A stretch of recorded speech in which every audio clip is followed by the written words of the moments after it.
Nakangiting kinuha ni Blade ang kutsara at saka in-inspeksyon na medyo itim na bagay na nasa harapan. Medyo nagkalasag-lasag na rin yon kasamang kanin na nasa loob ng lunchbox. Kung mamamali siya ng sagot, baka bigla siyang layasan ni Ella. Tortang talong? Sagot ni Blake. Lumiwanag ang mukha ni Ella at saka tumango. Paborito mo raw kasi yan, sabi ni Manang Celia. Sige na, tikman mo. Kahit di nakikilalang pagkain sa lunchbox, ang maarte at metikulosang si Blake kumain ng masaya. Natakam rin si Ella sa pagunyan ng lalaki at inagaw niyang lunchbox at sumubo rin. Teka, akala ko ba para sa akin to? Si Blake na agad siyang pinigilan. Oo, pero patikim din ako. Ines niyang inagaw sa bisig sa kamay ni Blake, tsaka sinubo at nginuya ang pagkain. Nalukot na mukha ni Ella at masama ang tingin na tiningnan si Blake. Pangit ng lasa? Masarap. Pweh? Dali-daling pumunta si Ella sa banyo at saka dinara sa lababong pagkaing sinubo. Mapait yon at sunog. Bakit di niya nahalata?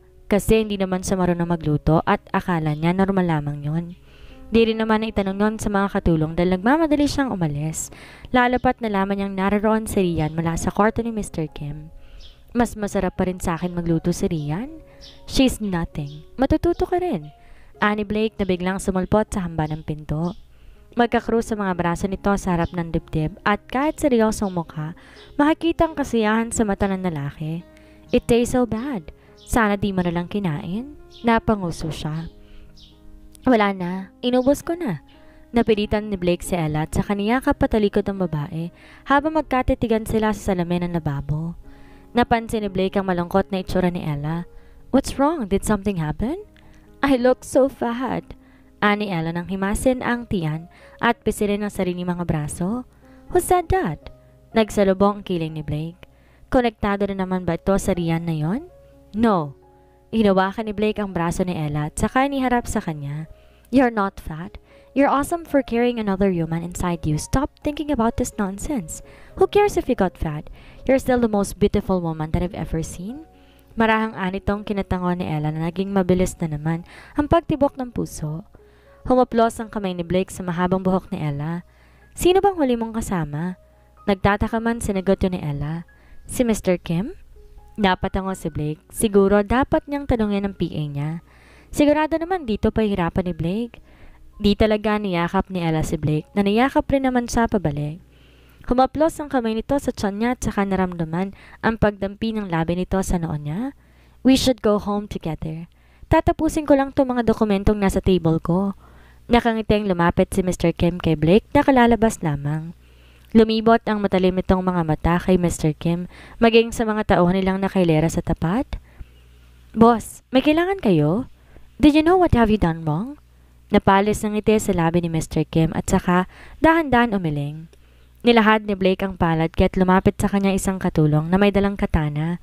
Agad pinagpawisan ng malamig si Mr. Kim. Ano namang nagawa niya? Nagpapanik siyang napatingin kay Blake.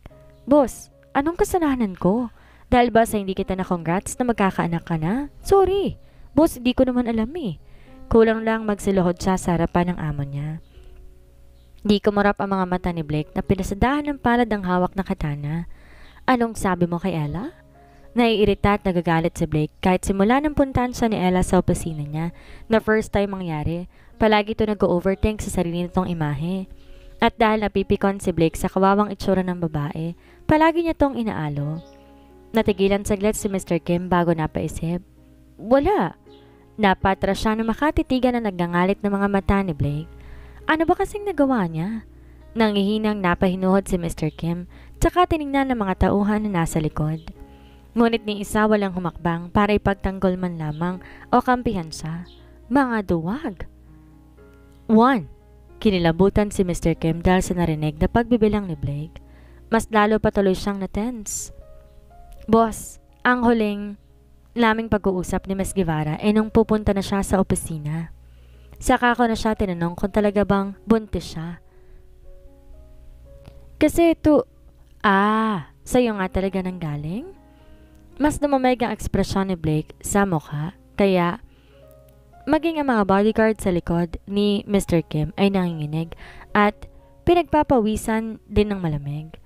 Pumiyok na sa takot si Mr. Kim na makita ang kumikinang natalim ng katana nang tanggalin ni Blake ang kahanon.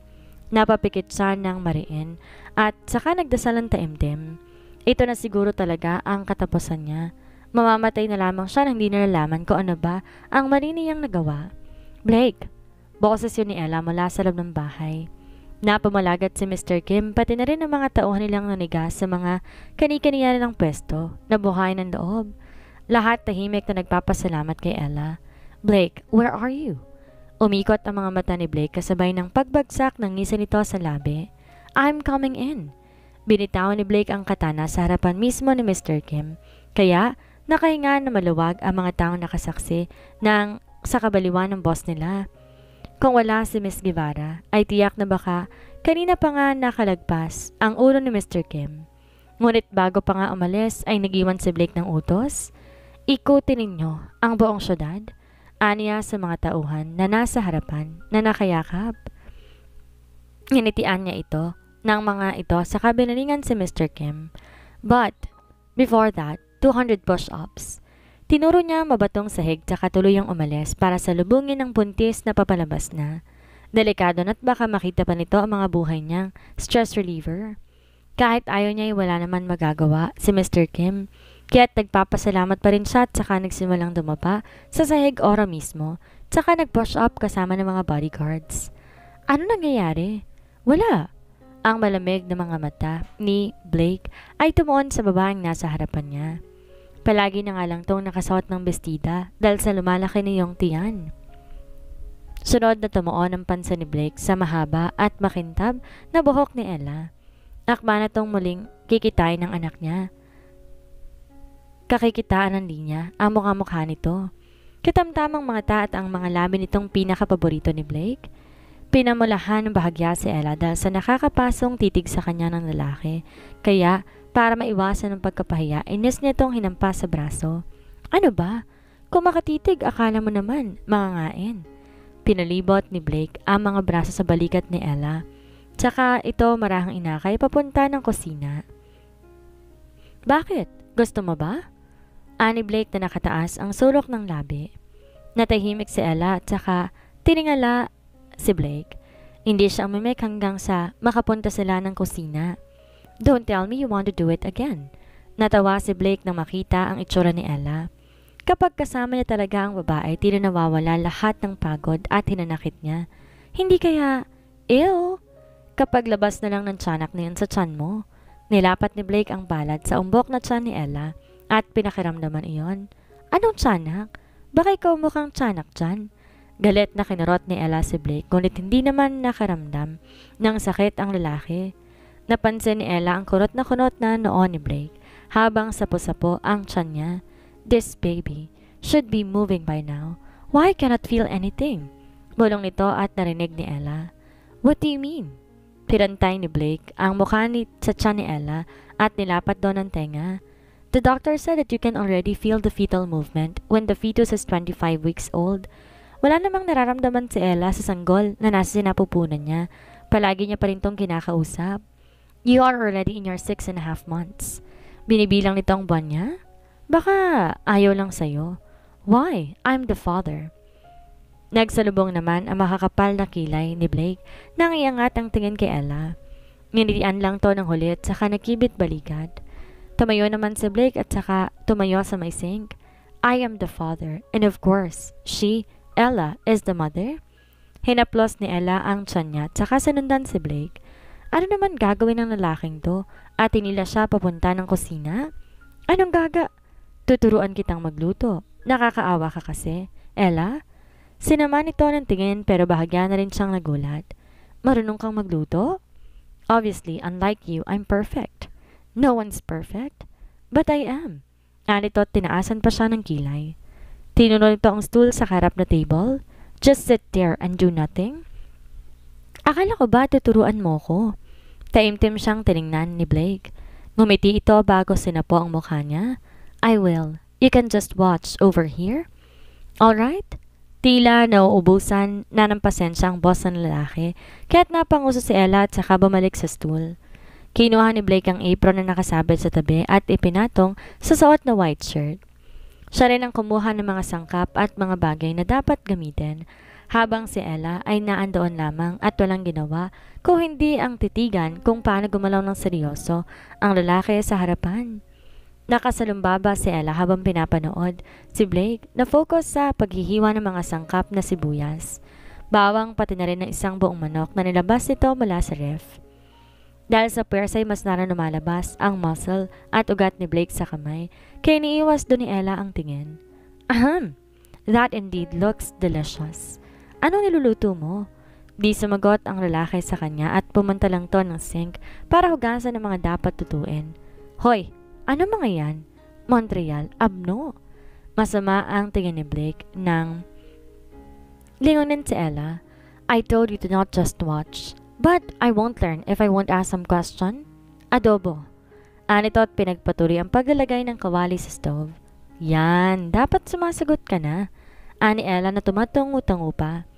Ilang minuto rin siyang nakatambay sa stool na siyang walang ginagawa kahit nilapitan niya na si Blake dahil sa mabangong amoy ng niluluto nitong adobo.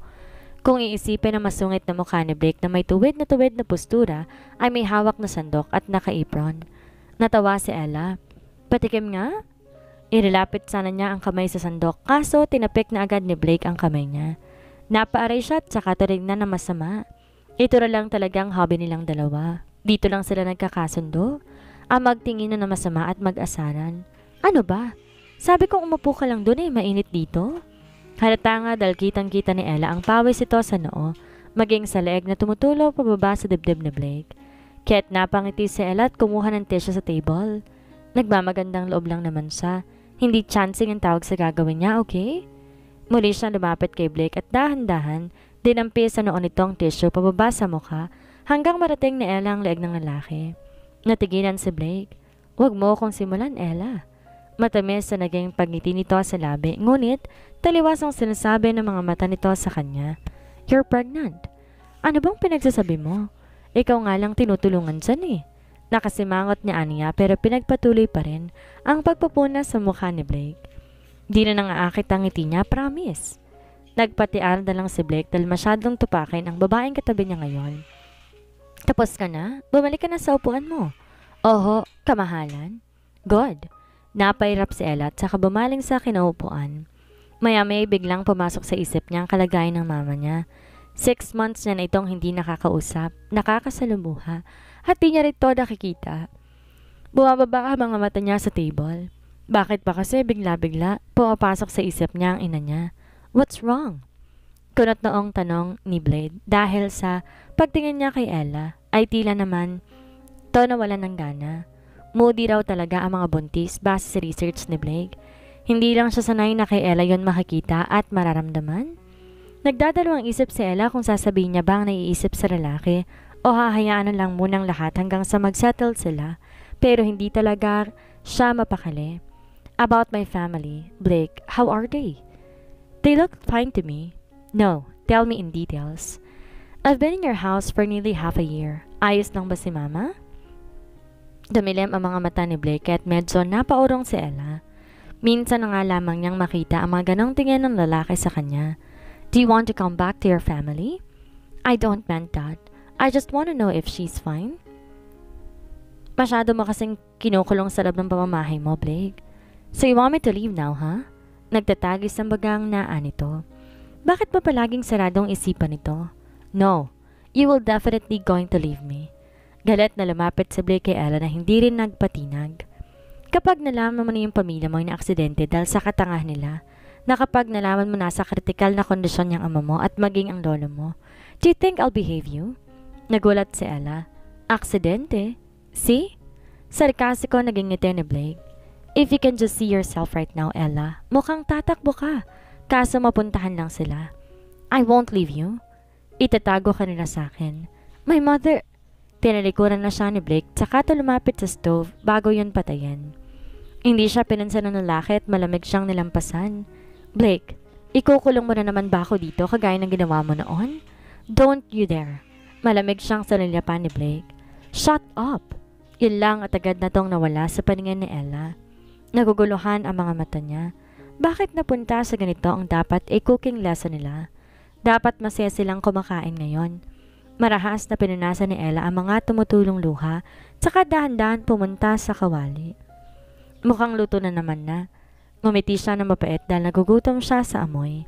Kumuha siya ng plato at kanin saka kumuha ng adobo na ginawa ni Blake. Muli siyang bumalik sa lamesa tsaka nagsimulang kumain habang humihigpi. Why can't he understand me? Di naman ako aalis. Gusto ko lang tong tingnan ng maayos kung maayos naman ba sila.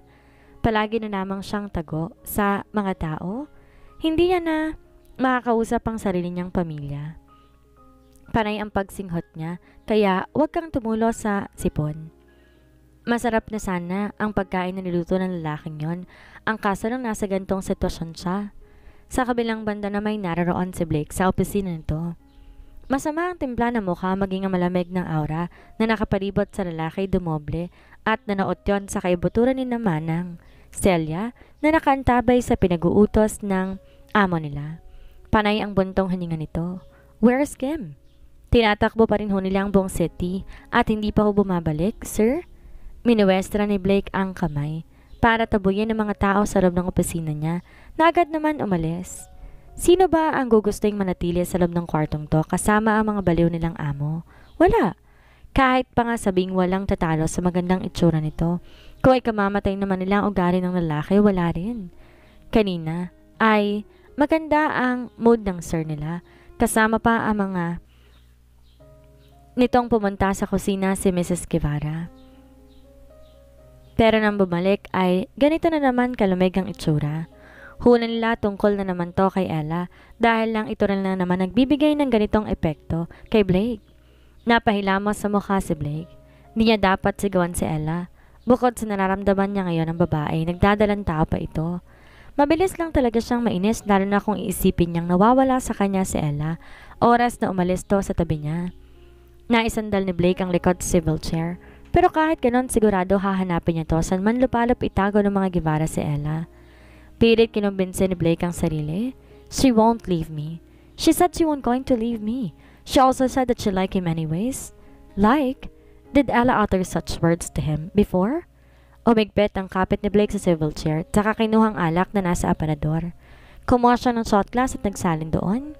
Muntik niyang maubos ang isang bote na maisipan niya. Tawagan ng therapist niya. He is a psychiatrist at ito rin ang tumulong sa kanya noon.